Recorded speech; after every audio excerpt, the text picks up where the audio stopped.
2 दिनमा पेन्सन सक्ने अनि त्यसपछि 1 महिनाभरि पैसा भएन भने किचकिच गर्ने मेरो हजुरआमाको बानी। अनि के भयो भने योपालि पनि त्यस्तो भयो। पेन्सन आयो अनि पेन्सन आएपछि कपडा किनी नक्कल पार्नी। हजुरआमा जौन्न जात गर्नुहुन्छ कि दुनियाँमा कोही बुढाबुढीले त्यस्तो काम गर्दैन होला कि मेरो हजुरआमाले स्किन केयर के केयर गर्नुहुन्छ के। अनि त्यसो हद्दै भइसक्यो। हजुरआमाले योपालि अब मुड फ्रेस गर्न बाहिर घुम्न जान पर्यो भनेर भन्नुभयो योपालि। अनि त्यसपछि हामीले हुन्छ जाम भनेर प्लान गऱ्यौँ। हजुरआमाको पेन्सन आयो 3 दिनमा पैसा चोइट।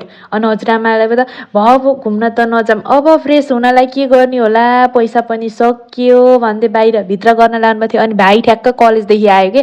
अनि त्यसपछि ओइ केटा भन्दा यसो फ्रेस हुन के गर्छन् तिमीहरूको जेनेरेसनको केही आइडिया दे त म बुढी मान्छेलाई भनेर भन्नुभयो।